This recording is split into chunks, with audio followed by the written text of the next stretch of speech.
So you guys may or may not recall, but the last thing we were dealing with was boost control issues. So it would creep like crazy. The boost control duty would be very low and it would just try to go ape shit crazy. And it ended up being the boost control solenoid itself. So I replaced it with one from WHP, aka ECU Masters, was what we had on hand. I put it in and guess what? It's actually working. Now, with that being said, we're not having a good time on the dyno. So keep in mind this is a GT30 turbo, so it's pretty large. We're only running like 12 to 14 pounds of boost, and the reason is that this car is mainly looking to make power on E85, and we're only using 93 as just a, if you run out of fuel type base map, you know, so nothing crazy. But 12 to 14 pounds of boost, it's making 250, 260 wheel, which is decent. But we have another problem here.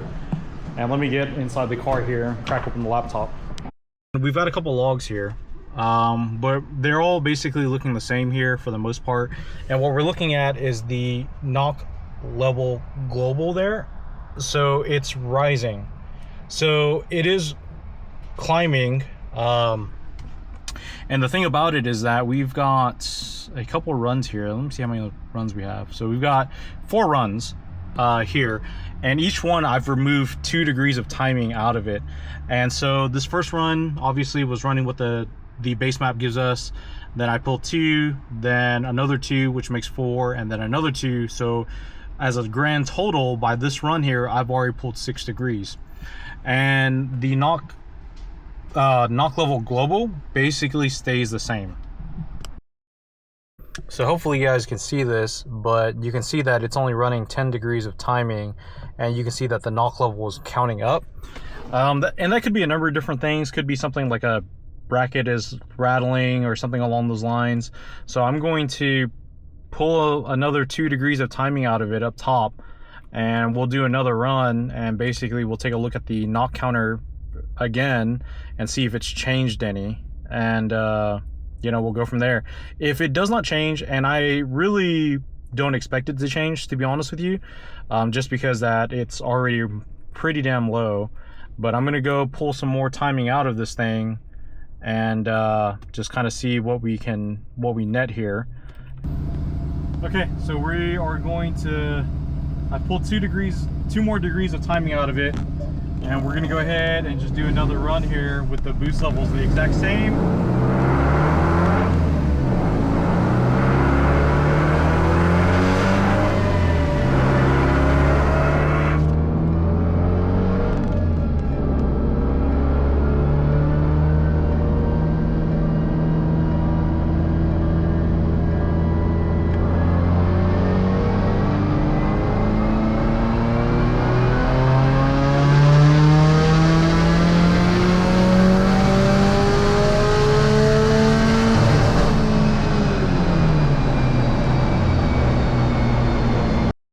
I know for a fact you guys can't see it from here, but the car definitely lost power. Like, I think our power at that point was 220, so we definitely lost a good bit of power. So let's take a look at this log here and see what we've got. Okay, so with the timing pulled out of it, knock count is basically the same. So there's something else goofy going on here. I'll play around with the knock sensor settings. I really don't like doing that too much, just to kind of make the noise considered somewhat normal here. But something's definitely amiss here. But I don't think it's anything to do with actual power though. So I really think it's just something else is going on with the car. So basically, I've kept the boost the same. But what I've ended up doing though was brought the ignition timing back in. And so we're gonna go ahead and we'll test that out, and then we'll see what our results are. All right, so laptop is warmed up, and we're gonna go ahead and turn off traction control here. And the boost should be about 13 or so, give or take a little bit.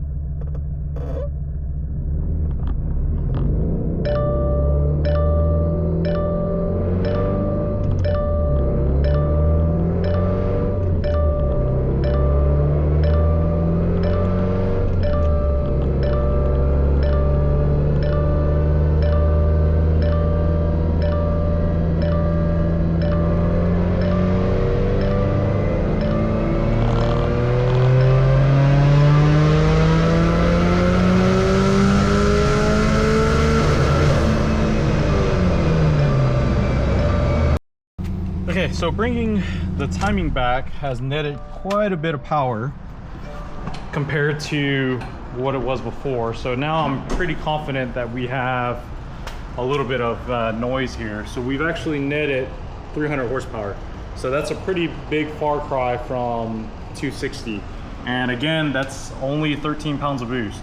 So definitely something going on with that knock sensor. So I'm gonna look over the log.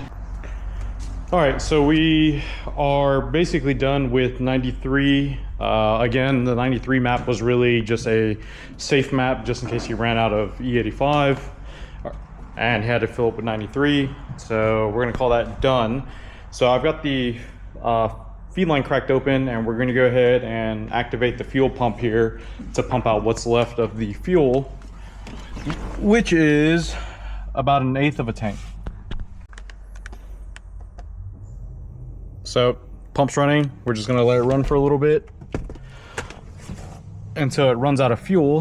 Hopefully it's less than 5 gallons. Hopefully it's way less than 5 gallons, because we've got to fill this up at an angle because I'm actually out of 8 AN. All right, so if you've got an STI with a quarter of a tank, you've got about 2.5 gallons maybe. So let's go ahead and head out to go get some E85 for this guy.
Okay, so right now we're at E75. Got about half a tank of fuel here. E75. We've got our secondary fuel table worked out somewhat, and we've got a little bit of a correction here, which is not much. I think that's well within the realms of normal.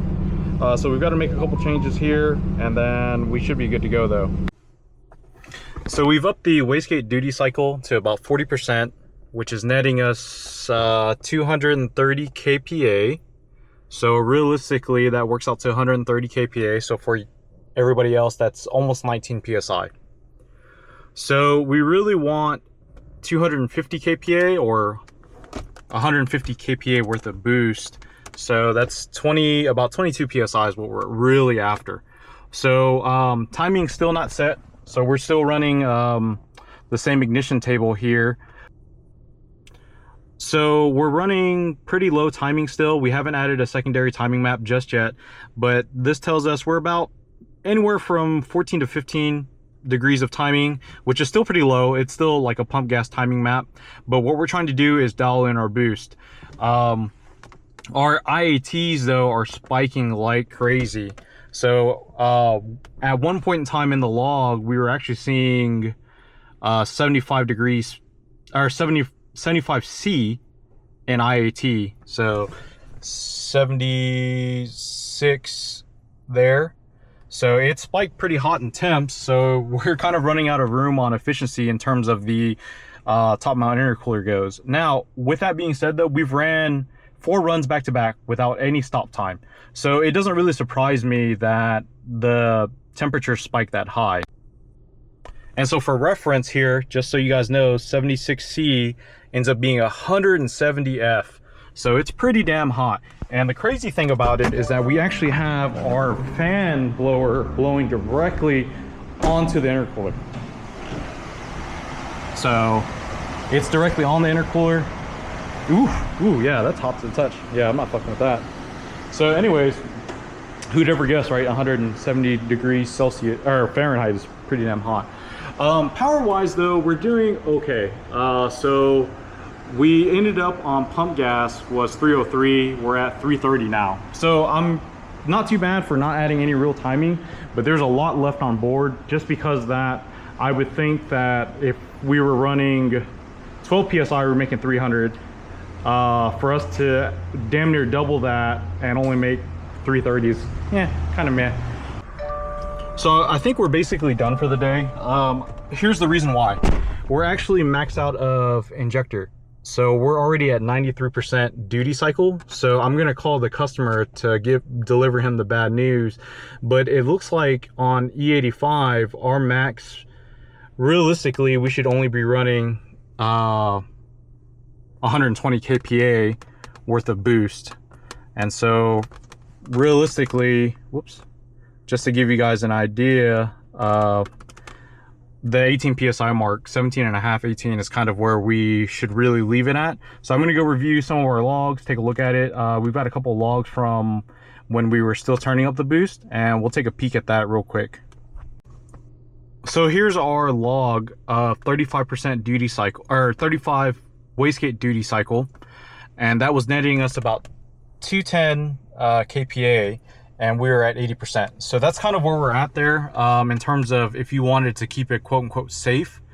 So 210, which is 110 of boost, is really 16 pounds of boost, is where we really want to keep it safe. Unfortunately, 16 PSI doesn't really net that much power, obviously. So like I said, unfortunately, we're kind of at that point where we're going to call the customer and see what he wants to do. Now, can we push ahead?